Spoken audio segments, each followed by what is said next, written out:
Hello student. तो आज हम देखेंगे principle of development. Principle of development है, मैं आपको अपनी चैनल पे बहुत ही शॉर्ट और अच्छे तरीके से एक्सप्लेन करना चाहती हूँ, जिससे आपको पॉइंट टू पॉइंट बात समझ में आ जाए और ज़्यादा एक्सप्लेनेशन के साथ पढ़ने की ज़रूरत ना पड़े। तो यहाँ पे जो प्रिंसिपल ऑफ डेवलपमेंट है, जो कितने हैं टोटल, ये देख लेते हैं हम लोग।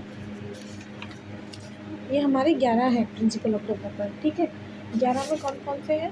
प्रिंसिपल ऑफ कंटिन्यूटी और चेंज है। ठीक है, जिसको कंटिन्यूटी को बोल देते हैं हम वॉर्म टू टॉम की तरफ डेवलपमेंट होता है। जैसे इंसान जब से गर्भ धारण करता है, जब से पेट में आता है बच्चा, तब से डेवलपमेंट होगा, और जब तक वो मर नहीं जाता, मतलब उसकी डेथ नहीं हो जाती, तब तक डेवलपमेंट होता ही रहता है। तो ये कहावत है वॉर्म टू टॉम। Principle general to specific, general मतलब सामान्य से विशिष्ट की हो। जैसे ग्रॉस मोटर स्किल, पहले बच्चे क्या करता है, पहले वो जो उसकी फिंगर वाली चीज़ें होती है ना, पकड़ने वाली, वो बाद में आ पाता है उस पर कंट्रोल, लेकिन पहले चलने फिरने पे कंट्रोल आता है। तो धीरे धीरे वो फाइन वाली चीज़ों पे कंट्रोल आता है। तो उसी को इन्होंने बोल दिया जनरल टू स्पेसिफिक।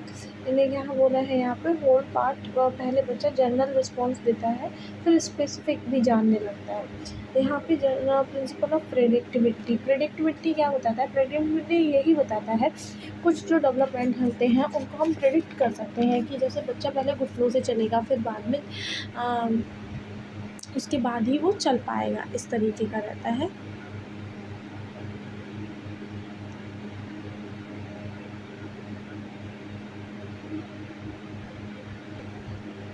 तो डेवलपमेंट क्या होता है? प्रिडिक्ट हम डेवलपमेंट को कर सकते हैं। क्वेश्चन पूछ लिया जाता है कि डेवलपमेंट को हम प्रिडिक्ट कर सकते हैं या नहीं कर सकते हैं? हाँ, कर सकते हैं।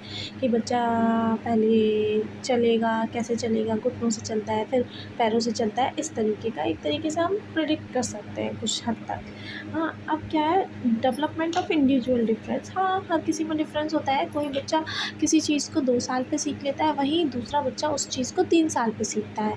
तो ये क्या होता है, इंडिविजुअल डिफरेंस, डेवलपमेंट की रेट ऑफ डेवलपमेंट डिफरेंट होगी हर किसी में। ठीक है ना।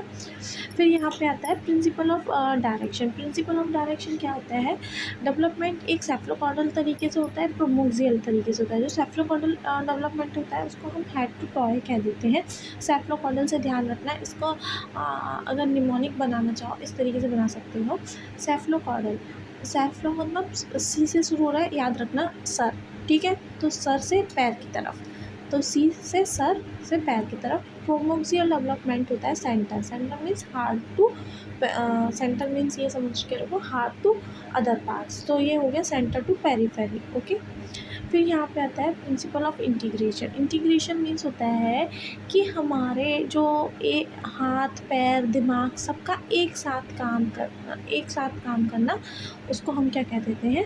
इंटीग्रेशन। एक साथ मिलकर चलना, लाइक जब हम साइकिल चलाते हैं ना, तो हमें पता अभी नहीं चलता कि हमारी पूरी बॉडी एक साथ काम कर रही है, तो उसी को हम क्या कह देते हैं? इंटीग्रेशन कह देते हैं। Principle of inter relation. Inter relation क्या होता है? इंटर रिलेशन, जैसे कि इंटर रिलेशन क्या, कॉग्निटिव, फिजिकल एंड सोशल, तीनों एक्सपेक्ट मिलकर काम करते हैं। अगर एक का भी डेवलपमेंट इंटर रिलेटेड है, ये तीनों फैक्टर, अगर एक का भी डेवलपमेंट अच्छे से नहीं हुआ है, जैसे कॉग्निटिव मतलब हमारा दिमाग का, हमारे ज्ञान का डेवलपमेंट सही से नहीं हुआ, हमारा दिमाग का डेवलपमेंट सही से नहीं हुआ, तो हमारा अदर डेवलपमेंट पे भी असर पड़ेगा, फिजिकल पे भी पड़ेगा। अगर फिजिकल का नहीं हुआ तो कॉग्निटिव पे भी पड़ेगा, सोशल पे भी पड़ेगा। अगर सोशल का नहीं हुआ तो फिजिकल पे भी पड़ेगा, कॉग्निटिव पे भी पड़ेगा। तो इसीलिए ये तीनों ही जो फैक्टर हैं वो एक दूसरे से रिलेटेड हैं, तो इसलिए इसका नाम दे दिया principle of inter relation. Relation मतलब एक दूसरे से रिलेशन रखते हैं। फिर आ जाता है 8, प्रिंसिपल ऑफ यूनिफॉर्म पैटर्न। मतलब एक तरह का पैटर्न डेवलप होता है, like every child first learn and crawl करेगा देन वॉक करेगा। तो एक तरीके का पैटर्न फॉलो करते हुए ही डेवलपमेंट होगा, यहाँ पे इनने ये बात की है। फिर आ जाता है 9th वाला, principle of maturation and learning. Maturation क्या बताता है कि बच्चे में पहले मैचुरेशन से लर्निंग होगी, एज के अकॉर्डिंग ही बच्चा लर्न करता है। अब आप बोल दो कि 1 साल के बच्चे को आप पूरा ABCD सिखा दो, तो इट इज़ नॉट पॉसिबल, क्योंकि जो 1 साल का बच्चा होता है वो तो अच्छे से बोल ही नहीं पाता ना, बैबलिंग करता है। तो इसलिए यहाँ पे इनने बोला कि जो बच्चा सीखेगा उसमें मैच्योरेशन आएगी, तभी वो अच्छे से सीख पाएगा। मैच्योरेशन के साथ ही लर्न कर पाएगा, चीज़ें ग्रहण कर पाएगा। अब यहाँ पे 10 पॉइंट क्या है, principle of product of heredity and environment. जैसा कि लास्ट शॉर्ट में मैंने बताया था कि जो हमारा डेवलपमेंट होता है वो किसकी वजह से होता है, हेरिडिटी और एनवायरनमेंट दोनों की वो मिलने की वजह से हमारा डेवलपमेंट होता है। ओनली हेरिडिटी काम नहीं करेगी, ओनली इन्वायरमेंट भी काम नहीं करेगा, बोथ नीड फॉर डेवलपमेंट, ठीक है ना। फिर यहाँ पे क्या, development structural plus functional change. Growth क्या है, स्ट्रक्चरल चेंज होता है, ठीक है। ग्रोथ मतलब हमारी ग्रोथ दिखाई दे रही है, हम बढ़ रहे हैं। और डेवलपमेंट में क्या है, स्ट्रक्चर और प्लस फंक्शन, हम कैसा कैसा दिमाग से सोच रहे हैं, ये सब चीज़ें हमारे इमोशन सब कुछ फंक्शंस में ही आ जाते हैं। फिर यहाँ पे है हमारा principle of spiral. Principle of spiral development में क्या बोला है इन्होंने, जो डेवलपमेंट होता है किस तरीके से होता है, एक स्टेज में आराम करता है, फिर दूसरे स्टेज में फिर से डेवलप होता है। तो इस तरीके से हमारा डेवलपमेंट होता है। स्पाइरल का मीन्स ये है यहाँ पे। Thank you so much. अगर आपको मेरा वीडियो पसंद आया तो प्लीज़ मेरा चैनल सब्सक्राइब करें, और मैं अपना थ्रू आउट